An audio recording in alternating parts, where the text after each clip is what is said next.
내게 무얼 원하나 공허한 그 눈빛은 무엇으로 채우나 모두 자기 고통과 두려움 가득 감춰진 울음소리 주님 들으시네. 그들은 모두 주가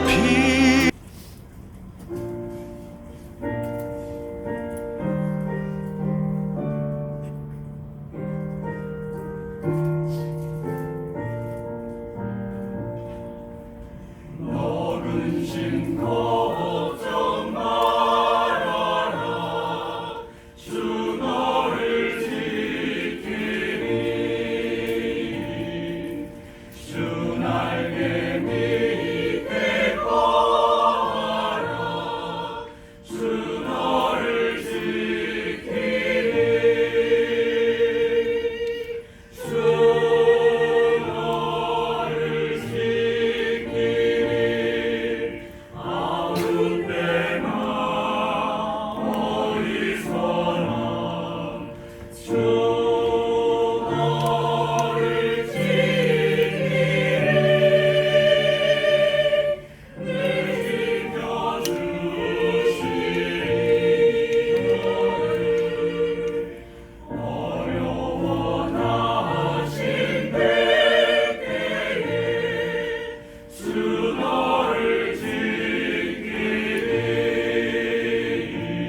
하나님 말씀은 열왕기상 19장 1절부터 8절 말씀입니다.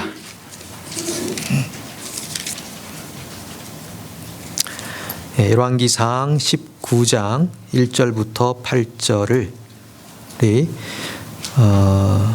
오늘은 제가 한 절, 여러분들이 한 절 이렇게 교독을 한번 봉독하도록 하겠습니다. 아합이 엘리야가 행한 모든 일과 그가 어떻게 모든 선지자를 칼로 죽였는지를 이세벨에게 말하니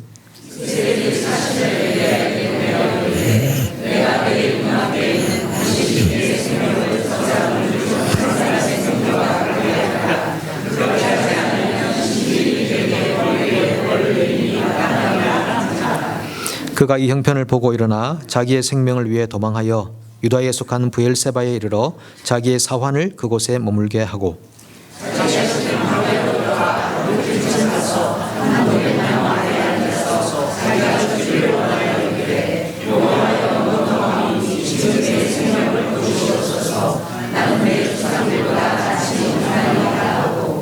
로뎀 나무 아래에 누워 자더니 천사가 그를 어루만지며 그에게 이르되 일어나서 먹으라 하는지라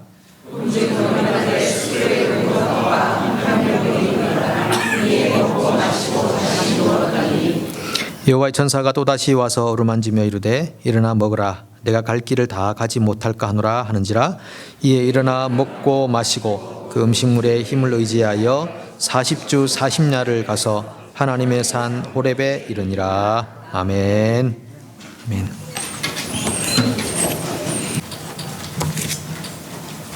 아멘. 귀한 찬양 감사합니다. 예. 자주 좀 득송하시면 좋겠다는 생각이 있습니다. 예.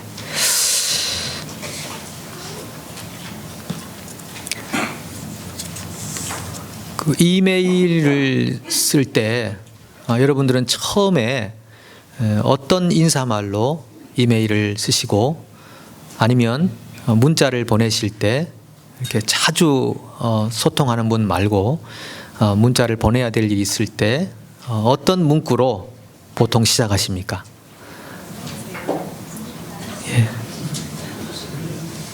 예.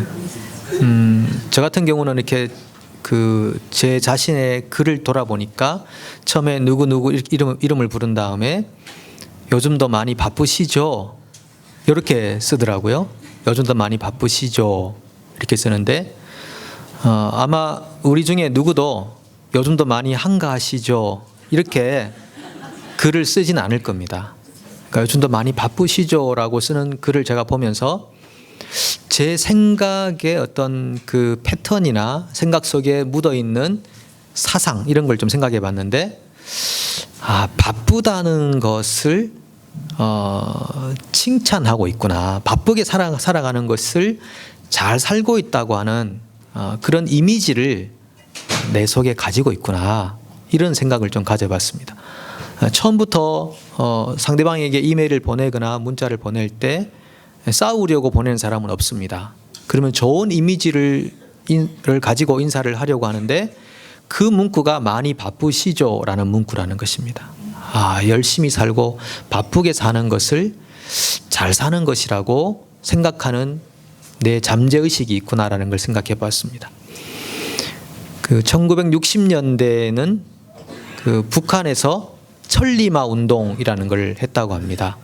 1000번 삽을 퍼고 한 번 허리 펴기, 1000번 퍼고 허리 펴기.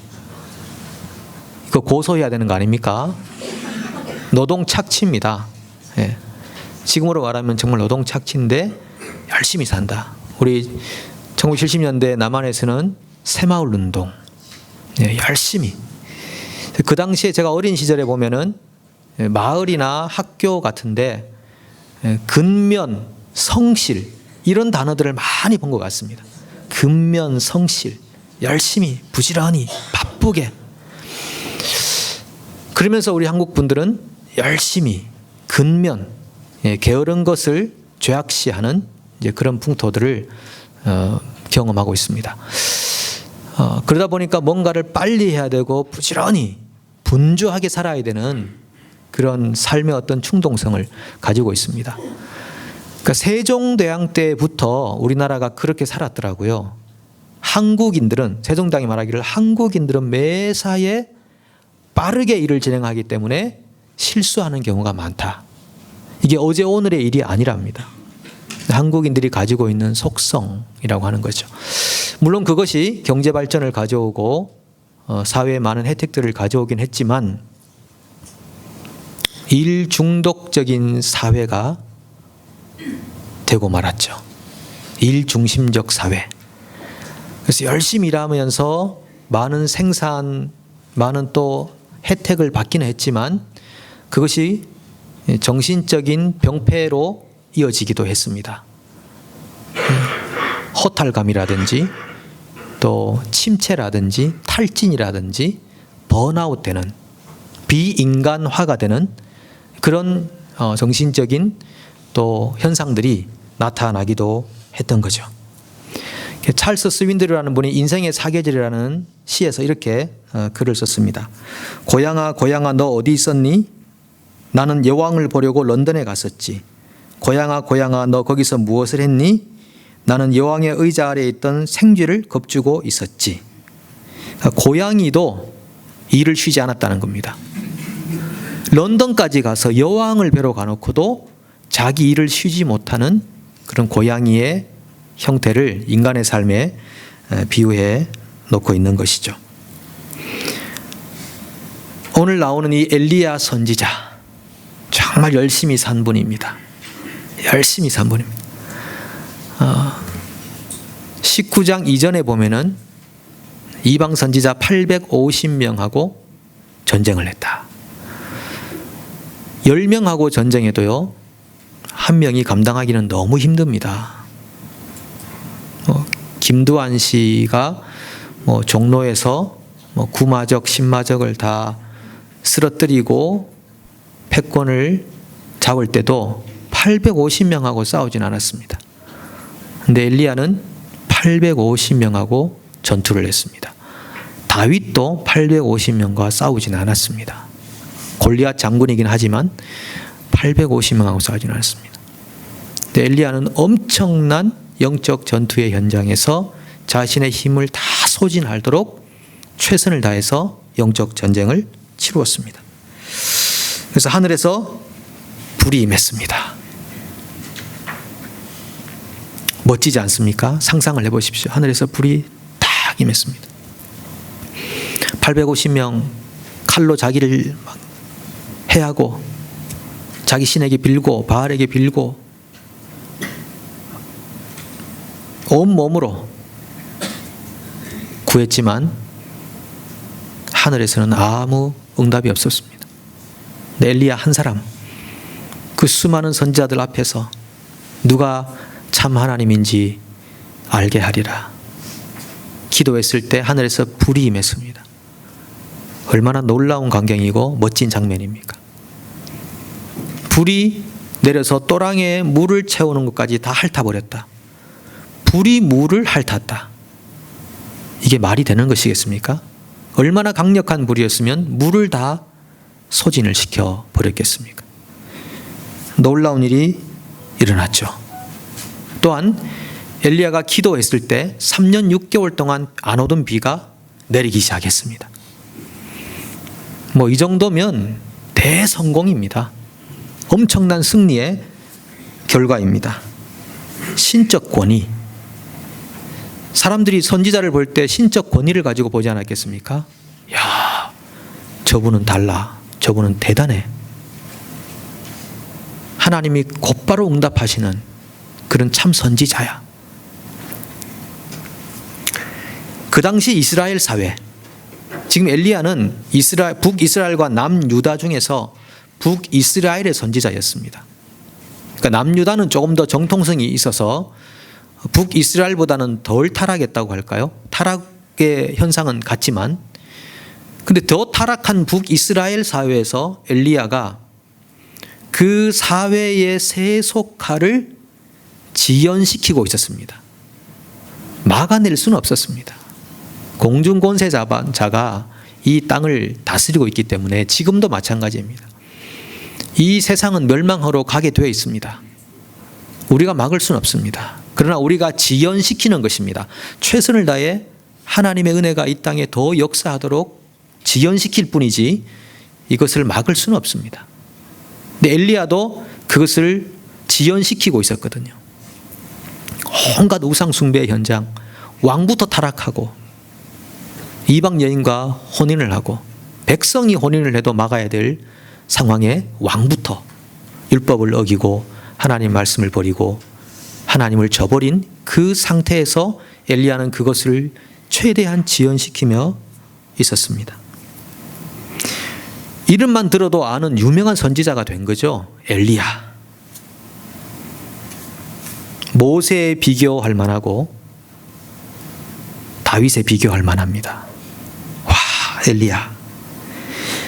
그런데 갑자기 그에게 영적인 침체가 찾아왔습니다. 그 화려한 성공, 승리.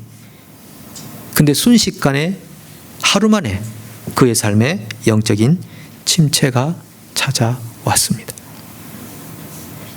소위 이것을 번아웃이라고 이렇게 표현하죠. 엘리야가 누워있는 장면 한번 보여주실까요? 저렇게 그냥 아예 그 대성공을 이룬 선지자라고 할 수 없을 만큼의 초췌한 모습으로 널브러져 있는 모습입니다. 나 죽여달라.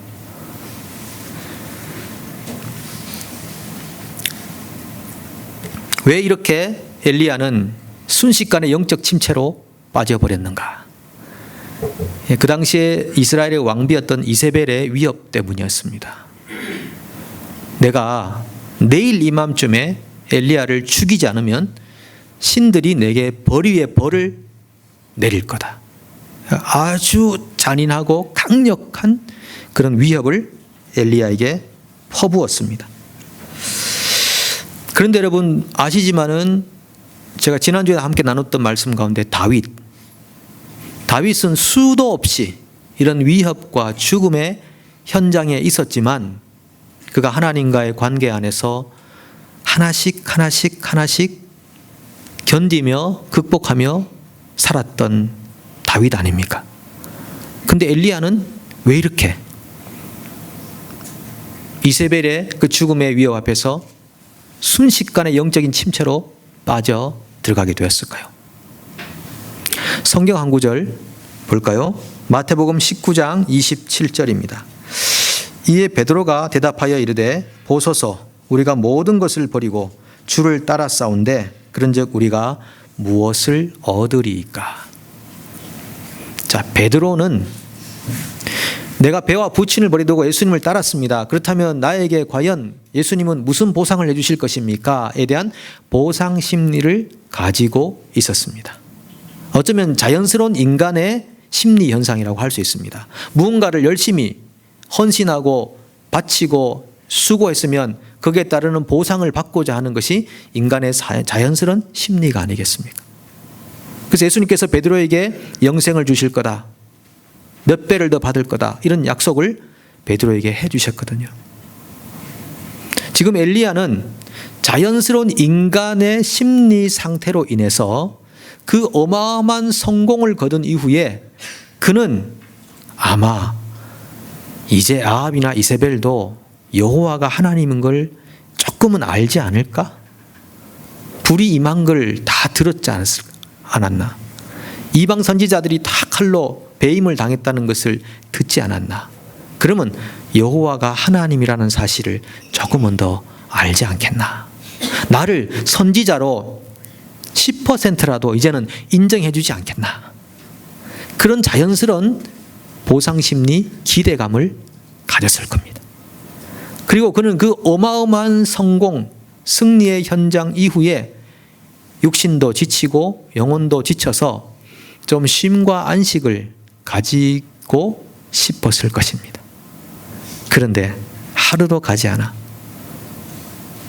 자신을 죽이겠다고 위협하는 이세벨의 위협 앞에서 그는 무너지고 맙니다.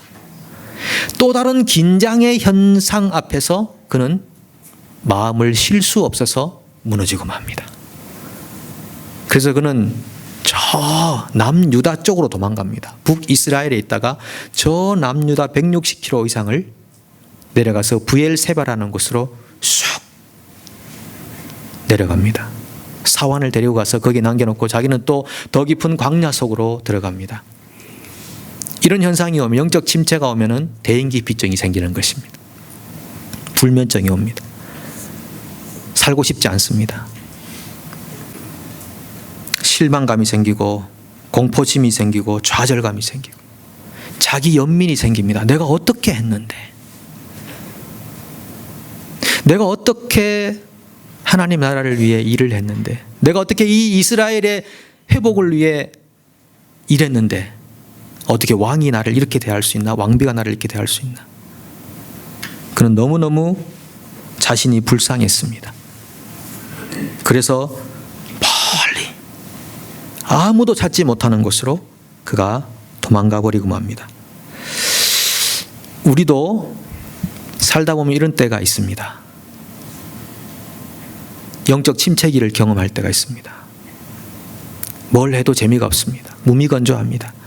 옛날에는 뭔가 필도 있고 감도 있고 뭔가 재미도 있고 영적 성장도 있구나 이런 마음도 있었는데, 침체기가 찾아오면 아무것도 하기 싫어집니다. 의미가 없어집니다.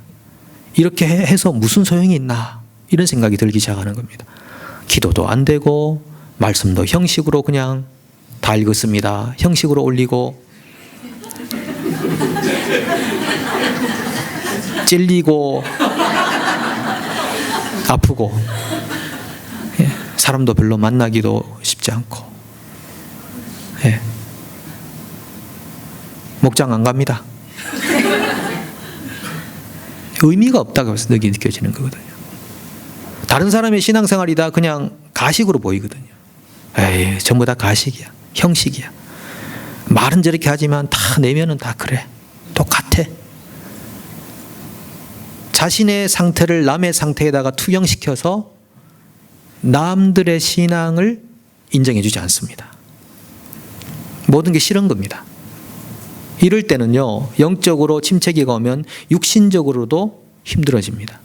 그래서 많은 경우에 허리 통증, 목 통증, 편두통, 식욕감퇴, 위궤양, 고혈압, 만성 감기, 소화불량, 알레르기, 심장질환, 만성 피로, 불면증, 이런 게 따라온대요.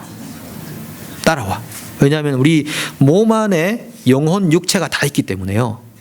몸이라고 그러면은 그게 영혼도 있고 육체도 있고 다 있기 때문에 서로 영향을 주고 받습니다. 몸이 아프면 영적으로도 힘들고, 영혼이 침체를 당하면 육신적으로도 너무 힘들고, 그렇게 되는 때가 우리 삶 안에도 찾아온다 하는 거죠. 내가 하나님의 일을 좀 해봐야 되겠다. 하나님이 세우신 교회에 헌신해봐야 되겠다. 이렇게 헌신하고 희생하고 애를 쓰고 정말 손해도 보고 남 몰래 헌신하고, 이거 다른 사람이 알면 안 돼. 몰래 헌신도 하고 몰라줘도 상관없고. 그런데 사실 누가 시간 아깝지 않은 사람이 있으며 물질이 아깝지 않은 사람이 있겠습니까? 그렇게 해서 수고 많이 해서 열매도 있고 성취감도 커지게 되면 인간의 자연스러운 심리 현상으로 보상을 기대합니다. 내가 이렇게 했으면 이 정도 보상은 줘야 되는 거 아닌가. 그런데 그렇지 않죠. 교회라는 곳은 그렇게 할수록 욕 듣는 경향이 많습니다. 똑바로 하라 말이지. 아예 안 하는 게 낫지. 괜히 했다가 욕도 먹고. 9가지 일을 잘해도 한 가지 일 잘못하는 것을 지적하는 곳이 교회입니다. 그래서 9가지 구, 한 가지 원, 그래서 구원이라고 그러는 겁니다. 우리 교회 가면 구원 그러잖아요. 교회는 그런 곳입니다. 9가지 잘해도 한 가지 못하면 지적해 주는 곳. 그게 구원의 공동체.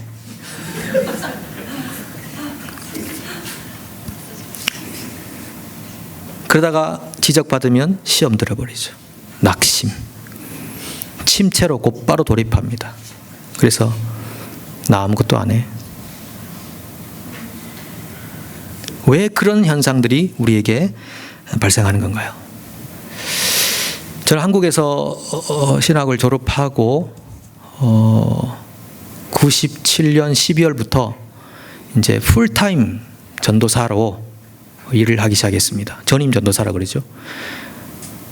가서 2년 정도 일을 한 다음에 2000년도 4월에 목사 안수를 한국에서 받았습니다.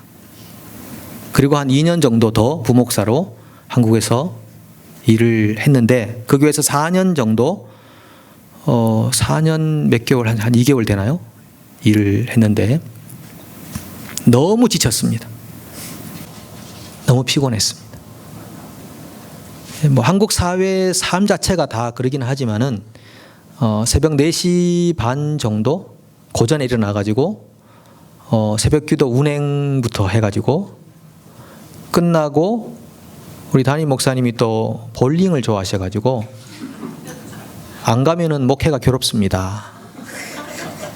새벽 기도 끝나고 바로 운동 가서 5게임, 6게임 그 무거운 공을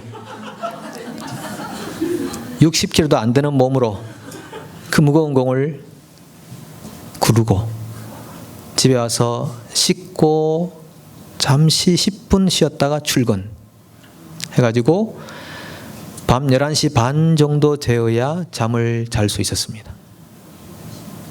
한국 사회는 아마 비슷할 겁니다. 그게 정상으로 생각했으니까요. 뭐 저희가 뭐 술 마신다고 밤까지 있습니까? 무슨 도박을 하겠습니까? 근데 그렇게도 분주하고 바쁜 삶이었습니다. 그러다가 한번 쓰러지기도 했습니다. 새벽기도 갔다가 일어났는데 핑 돌아가지고 바닥에 쓰러졌죠. 그래서 병원을 갔더니 아무 이상 없다고 하더라고요. 병 원인도 모르는 탈진. 그래서 이제는 뭐 별로 의미가 없어집니다. 그래서 뉴질랜드를 2001년도에 휴가 때 잠깐 왔다가 여기 와서 한 2년만 정말 안식하고 가야 되겠다. 그리고 그때 이제 영어가 많이 필요하다는 생각이 들어서 영어를 배우고 가야지 2년. 그리고 왔었죠. 근데 아직까지 못 가고 있습니다. 네, 하나님의 인도하심인데 제가 이게 한국에서 하나님 일을 한다, 교회 일을 한다라고 했을 때 처음 세팅이 잘못되었다는 생각을 했습니다. 돌아보면 마치 세상 일 하듯이 무슨 성취감을 얻기 위해서 일했지 않았나 하는 것입니다. 성취감. 그때 열심히 일을 하니까 사역의 열매들이 있더라고요. 뭐 청년들도 활성화가 되고 한 번도 안 가본 단기 선교 만들어서 단기 선교 가고 비행기 전세 내 가지고 제주도로 전 교육부가 다 같이 아동부부터 청년부까지 다 가서 같이 여름 성경학교도 하고 수련회도 하고 뭐 노인대학 처음 만들어 가지고 그 동네 노인분들 다 모아 가지고 매주 2번이었나요? 2번 오시면은 온천도 같이 가고 뭐 한글 뭐 찬양 성경 쓰기반 뭐 종이 적기반 해가지고 그 일대 어르신들이 뭐 노인정 어르신들이 너무너무 좋아하는 프로그램이었죠. 그런데 제 내면 속에는 탈진, 성취감은 있었지만 내면의 평안은 없었습니다. 가정생활 깨어짐, 아내가 어색했습니다. 누구세요? 이러면서 만날 시간이 없고 이게 잘못되었구나. 하나님의 일을 세상 일처럼 성취감을 위해 일을 했구나. 이런 정리를 이곳에 있으면서 할 수 있게 되었었습니다. 이 로이드 존스 목사님이 이렇게 말합니다.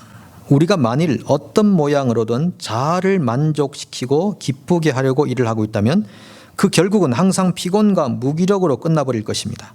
우리가 하고 있는 일에 있어서의 동기를 스스로 물어보는 것이 참으로 얼마나 중요한지 모릅니다. 자기를 만족시키게 하는 일은 무기력으로 끝난다는 것입니다. 실패입니다. 동기가 뭐냐 하는 것입니다. 도대체 이렇게 수고하고 헌신하는 동기가 뭐냐, 무엇을 위해 이렇게 하느냐를 돌아봐야 된다는 것이죠. 그래서 이 엘리야는 그렇게 지금 브엘세바 저 남단으로 내려가 가지고 혼자 깊은 산 속에 들어가 고백합니다. 이렇게 고백합니다. 여호와여 넉넉하오니, 이 말은 그만 됐습니다. 여기까지 됐습니다. 지금 내 생명을 거두시옵소서. 내가 조상들보다 못합니다. 자, 이 고백에서 엘리야의 그 심적 상태를 알 수 있습니다. 아, 엘리야가 굉장한 부담감이 있구나. 영적인 부담감이 있구나. 책임감. 내가 저 조상들보다 못합니다. 비교의식 가운데 있다는 겁니다. 이 엘리야가 비교할 대상은 누구이겠습니까? 아브라함, 다윗, 이런 사람들이었을 것입니다. 이런 사람들하고 비교해 보니까 제가 너무 못합니다 라고 스스로 엄청난 부담감 속에 살았던 이 엘리야의 심정을 이해할 수 있습니다. 그러니까 또 다른 이유, 영적 침체기가 왔던 또 다른 이유는 그의 속에 비교의식이 있었구나. 영적 부담감이 있었구나.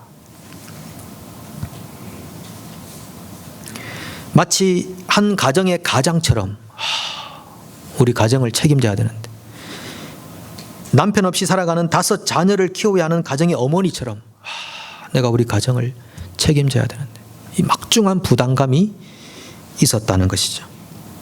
노아도 그랬습니다. 노아 시대에 모든 사람이 다 죽었잖아요. 지구에. 그리고 노아 가족만 살아남았습니다. 여러분 아시지만 홍수 후에 노아가 포도 농사를 지어가지고 포도주를 마시고 취해서 벌거벗고 누웠다고 그랬죠. 얼마나 막중한 부담감과 책임감 속에서 그가 이 시간을 지내왔는지를 알 수 있게 됩니다. 신인류의 칼자루가 자기에게 주어졌다는 것을 알고 막중한 부담감을 가졌습니다. 그렇다면 내가 아담과 같은 존재란 말인가? 그의 비교 대상이 아담이 되었던 겁니다. 아담은 노아가 한 번도 본 적이 없습니다. 노아가 태어나기 65년인가 69년 전에 아담은 죽었습니다. 그러니까 노아는 아담의 10대 손인데 9대 손까지는 아담이 보았습니다. 근데 10대 손인 노아는 아담이 못 보았거든요. 노아는 아담에 대한 이야기를 신화처럼 들었을 것입니다. 우리 조상이 아담이에요? 하나님 직접 만드신 사람이 아담이었어요? 와, 그가 우리 인류의 최초의 인간인가요? 그렇게 듣고 있다가 그가 600세 되던 해 홍수가 오고 601년에 물이 다 걷어진 다음에 이 과정을 거치면서 내가 새로운 신인류를 이끌어야 되는 인류의 조상이 된다라고 하는 막중한 부담감이 그로 하여금 포도주를 먹고 벌거벗은 채 자도록 했던 그 상황을 연출하지 않았는가. 인간은 약하기 때문에 뭔가 벗어날 수 있는 공간이 하나가 필요한 것입니다.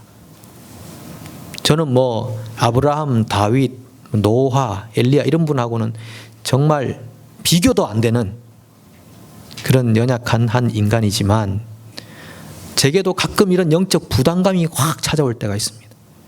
문득 압박감이 찾아옵니다.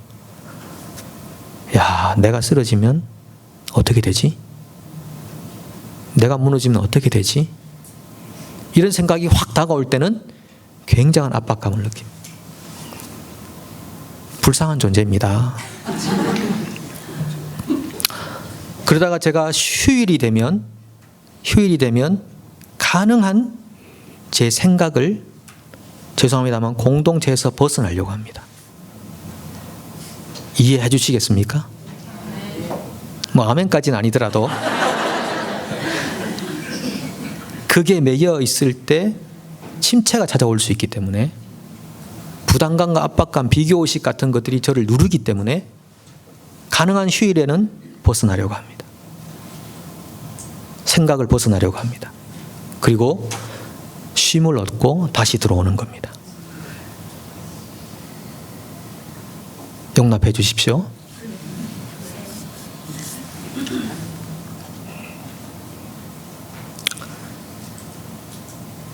그림 하나 보여주실래요? 기름을 태우는 인생입니까? 심지를 태우는 인생입니까? 자, 위에는 기름이 있어서 기름으로 타고 있는데 밑에는 기름이 없으니까 심지 자체만을 태우고 있습니다. 꺼져갔죠. 꺼져. 메마르고 각박한 무미건조한 영적 상태를 저 아래 그림이 보여주는 것입니다. 저 아래 그림이 바로 영적 침체기의 현상입니다. 마지 못해. 억지로. 즐겁지가 않아. 모든 게 힘들어. 근데 기름이 있으니까 여유 있게 팔 딱 걸치고, 보입니까? 팔 딱 걸치고 이렇게 여유 있게 있습니다. 자, 이렇게 지쳐 있는 엘리야, 그 엘리야를 하나님이 찾아오셨습니다. 아무리 깊숙한 곳에 대인기피증으로 숨어 있어도 하나님은 찾아오십니다. 찾아오셔가지고 4가지를 해주십니다. 첫 번째, 어루만져 주십니다. 터치. 사람이 터치가 필요하거든요.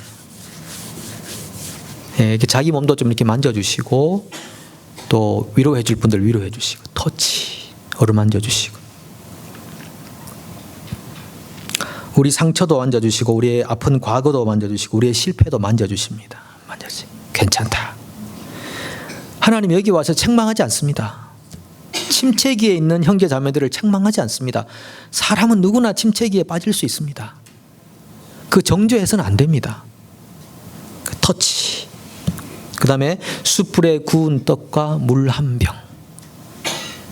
하나님은 숯불 되게 좋아하시거든요. 또 숯불 나오는데 아시죠? 베드로. 예. 예수님 부활하신 이후에 이 부활한 사실을 잘 깊은 그 깨달음으로 인식을 못하니까 고기 잡으러 딱 갔을 때 제자들이 예수님이 딱 아침에 조반 딱 만들어 놓는데 거기도 보니까 숯불에 생선을 다 구워가지고, 예, 숯불 요리 하나님의 최선이라고 하는 것입니다. 숯불에 구운 떡과 물 한 병을 딱 주시면서 먹어라. 이 물도 굉장히 중요합니다. 떡만 가져왔으면은 더 죽고 싶었을 겁니다. 아마 차라리 죽여달라고 그랬을 겁니다. 내게 물을 주지 않으면 죽음을 주십시오 아마 그랬을 겁니다. 근데 물도 딱 가져오셔서 물도 주시고, 그 다음에 세 번째로 새로운 사명을 주십니다.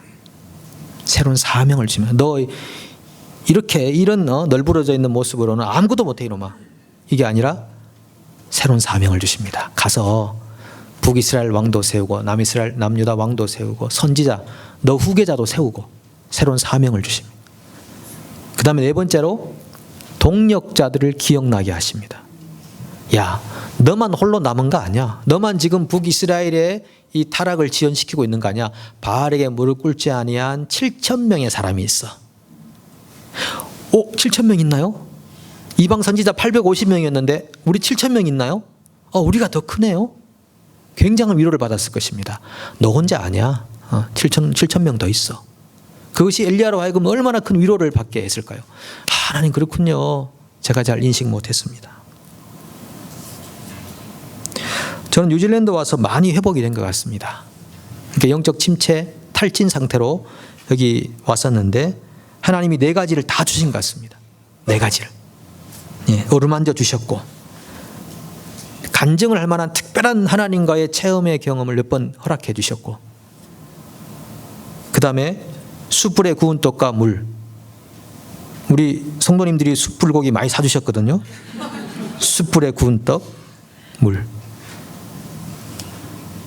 새로운 사명을 주시고, 여기 한 19년째 살다 보니까 하나님이 새로운 사명을 주시고 보여주시고 비전을 주시고, 그리고 바알에게 무릎 꿇지 아니한 7,000명의 동력자들을 여기 AUT 강당에 불러주시고 동력자들을 붙여주시고. 사람은 때로 우리를 이해 못하고 위로 못해도 하나님은 다 아십니다. 그래서 여러분, 우리가 해야 되는 일은요, 사람에게 거는 기대와 보상을 유보하십시오. 그거 가지고 있으면 반드시 침체합니다. 실망합니다. 일단 뒤로 미루십시오. 하나님께서 우리를 은밀하게 찾아오셔서 반드시 위로해 주십니다. 하나님은 절대 잊지 않으십니다. 인간은 잊을지라도. 그래서 유보시키십시오. 히브리서 12장 3절에 보면 너희가 피곤하여 낙심하지 않기 위하여 죄인들이 이같이 자기에게 거역한 일을 참으신 일을 생각하라. 예수님에 대한 이야기인데요. 거역이란 이 말은 적대감이란 말입니다. 예수님이야말로 보상 받으셔야죠. 3년간 습관을 따라 새벽에도 기도하시고 밤에도 기도하시고 백성들을 위해 하나님의 음성을 들려주시고 병자를 고쳐주시고 가난한 자에게 병든 자들에게 찾아가시고 위로하시고 홀로 있는 여인들을 찾아가시고 한 명 찾아가려고 그 먼 사마리아를 들어가시고 그렇게 예수님이 최선을 다해 사셨다면 보상받아야 되는 게 당연한 거 아닌가요? 그런데 오히려 hostility라고 하죠. 적대감을 받았다. 거역. 그런데 예수님은 어떻게 했다고요? 거역한 일을 참으신 것을 생각하라. 유보하는 겁니다. 인내하는 겁니다. 조금 더 기다리면 되는 겁니다. 기다리지를 못하는 겁니다. 기다리지 못하고 당장 내 눈앞에서 무엇인가를 보상을 기대감을 가지고 있으니까 그것이 채워지지 않을 때 무기력, 탈진, 침체로 빠져들어가는 우리의 삶의 현상들을 많이 경험하는 것입니다. 기다리십시오. 사람이 몰라줘도 기다리십시오. 하나님은 아십니다. 하나님 우리의 탈진된 우리의 마음 상태를 아십니다. 찾아오실 겁니다. 찾아오실 겁니다. 우리가 어떤 깊은 곳에 들어갈지라도 하나님 우리를 찾아오십니다. 그래서 만져주시고 위로하시고 새로운 사명을 주시고 육신적으로 먹을 것을 주시고 그리고 동력자들을 붙여주실 겁니다. 그때 우리는 다시 소생하는 겁니다. 하나님 우리를 그렇게 소생시킬 수 있는 능력이 있으신 분이십니다. 그냥 널브러져 있는 채로 그냥 놔둬버리는 방치하는 하나님이 절대 아닙니다. 사람은 무능하여 보지 못하여 방치하는 일이 있어도 하나님은 적시적소에 가장 필요한 시간에 우리를 찾아오셔서 넘어져 있는 쓰러져 있는 우리를 일으켜 주실 것입니다. 반드시 그렇게 하실 것입니다. 예수님은 자신의 사명을 멋지게 완수하셨습니다. 어제 아침에 우리 통독 글을 올려주는 우리 김준 형제님 글을 보니까 아버님 얘기를 하셨더라고요. 돌아가시기 일주일 전 마지막 외출 때까지도 택시 기사님께 꼭 예수 믿으라 전도하셨다는 아버지의 이야기를 생각하며 하나님 앞에서 내가 달려야 할 경주를 모두 완주하는 마지막 순간까지 절대로 섣부른 포기는 하지 말아야겠다고 다짐합니다. 청지기 사직서는 영원히 쓰지 않는 걸로 하겠습니다. 그 만천하에다 공개를 하셨기 때문에 청지기로서의 그 사명을 끝까지 완수하겠다는 것입니다. 하나님이 도와주실 겁니다. 여러분 혹시 사시면서 부모의 입장에서 보상심리나 기대감을 가졌는데 자녀들로부터 상처를 받은 분이 계십니까? 이 자식들이 내가 어떻게 했는데 부모를 이렇게 몰라주나. 비즈니스를 운영하거나 직원의 입장에서 보상심리나 기대를 했는데 허탈감을 느낀 적은 없습니까? 어떻게 내게 이럴 수 있지? 교회 구성원으로서 보상심리나 기대감 가졌는데 대신 비난과 상처를 받은 적은 없으십니까? 혹시 그것 때문에 침체되어 계시진 않습니까? 아니면 비교의식으로 인해서 부담감이나 책임감으로 침체를 경험하고 계시진 않습니까? 오늘 하나님께서 여러분들을 소생시켜 주시리라 믿습니다. 우리 한 2분 정도 같이 기도했으면 좋겠습니다. 우리 조용히 주님께 나아갑니다. 여기가 광야라고 생각한다면 오늘 하나님이 말씀 가운데 우리를 찾아오시는 것입니다. 엘리야 당시의 역사는 지금도 일어나는 줄로 믿습니다. 우리가 하나님께 조용히 나아가서 하나님 회복시켜 주십시오. 소생케 해 주십시오. 칭찬과 보상을 유보합니다. 하나님의 터치를 기대합니다. 우리 2분 정도 하나님께 나아갑니다. 주님 그렇습니다. 아버지 역사해 주십시오. 주님의 은혜가 주십시오. 주님의 사랑을, 주님의 인자하심을 부어주십시오. 주님 아버지여, 주님을 인내합니다. 기다립니다. 주님의 위로를 기다립니다. 주님의 터치를 기다립니다. 주님의 생각을 기다립니다. 주님의 마음을 기다립니다.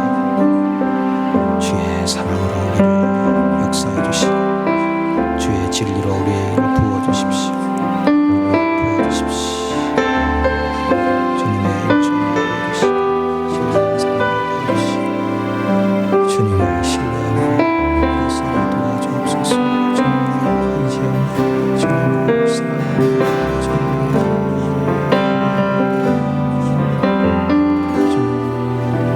주님 감사합니다. 주님 감사합니다.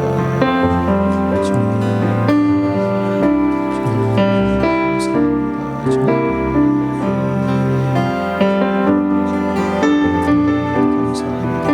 주옵소서.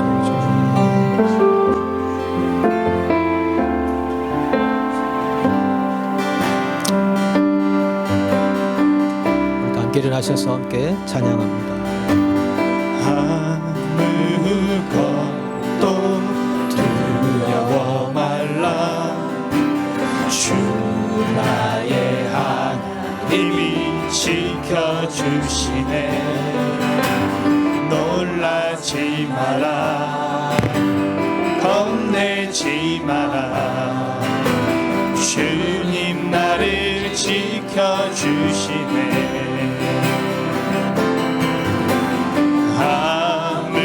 아무것도 두려워 말라. 주 나의 하나님이 지켜주시네. 놀라지 마라. 겁내지 마라. 주님 나를 지켜주시네.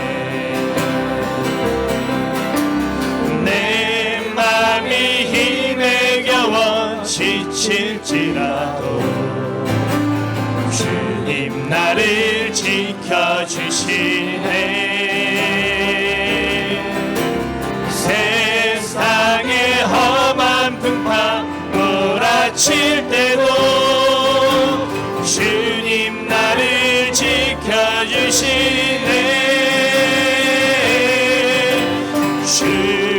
주님은 나의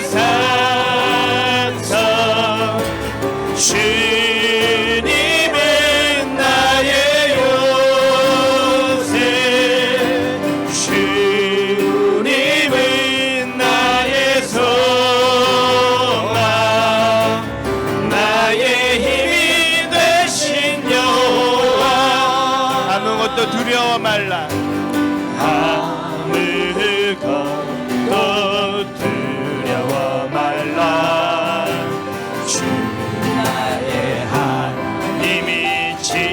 지켜주시네.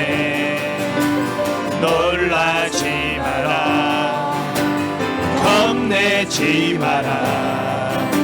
주님 나를 지켜주시네. 내 맘이 힘에 겨워.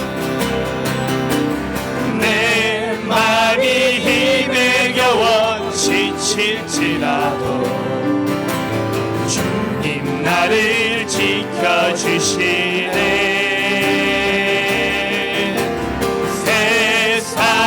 험한 풍파 몰아칠 때도 주님 나를 지켜주시네. 주님은 나의 산성. 주님은 나의 요새.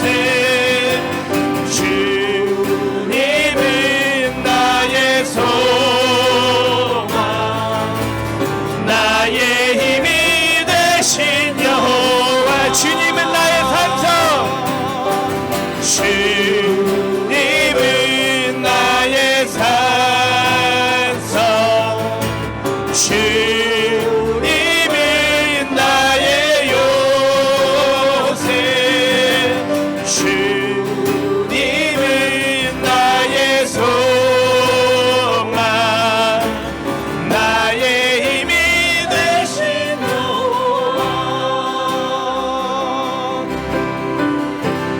합심으로 결단하며 기도할 때 하나님 내 손을 잡아 주십시오. 하나님 내 인생을 붙잡아 주십시오. 내 마음 안에 역사해 주십시오. 내가 하나님을 섬기는 동기를 바르게 가지게 도와주십시오. 오늘 찾아오셔서 희망과 위로와 사명을 주시고 동력자를 주셔서 주님이 오실 때까지 끝까지 승리하도록 도와주옵소서. 합심으로 기도합니다. 하나님 감사합니다. 하나님 감사합니다. 우리를 도와주십시오. 우리의 인생을 붙잡아 주십시오.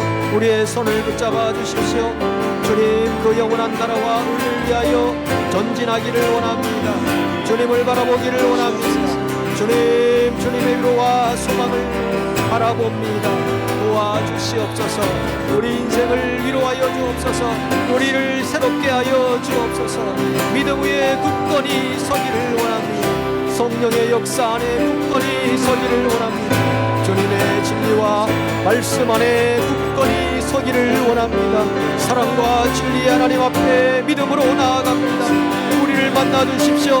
우리를 찾아와 주십시오. 우리에게 말씀해 주십시오. 우리에게 새로운 사명을 주시며 우리에게 동력자를 붙여주시고 하나님이 원하시는 그 삶의 영역으로 주님이 다시 오실 때까지 전진하기를 원합니다. 멈추지 않을 것입니다. 하나님 주 안에서 쉬는 법을 배울 것입니다. 안식을 얻을 것입니다. 주의 성령 안에 하나님 그 풍성한 삶을 누릴 수 있도록 우리를 인도하여 주시옵소서. 우리를 다스려 주옵소서. 주님을 의지합니다. 주님.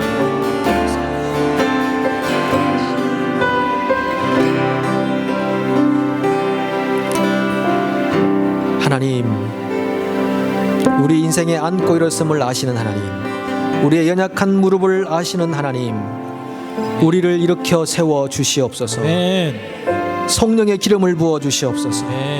우리가 우리 육신의 힘으로는 도저히 이 땅을 하나님이 원하시는 삶으로 살 수 없사오니 성령의 능력과 성령의 기름 부으심을 주셔서 우리가 주님을 기쁘시게 하는 자라 일컬음받게 하여 주시옵소서.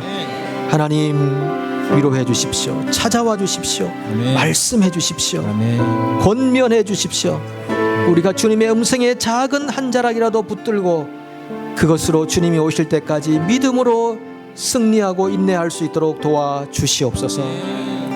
이제는 우리 주 예수 그리스도의 은혜와 하나님의 사랑하심과 성령의 교통하심이 함께 주님을 바라며 기도하며 하나님의 위로 안에 살기를 소망하는 형제 자매들 위해 모든 우리의 기도 제목 위에 영원토록 함께 계시기를 간절히 축원하옵나이다. 아멘.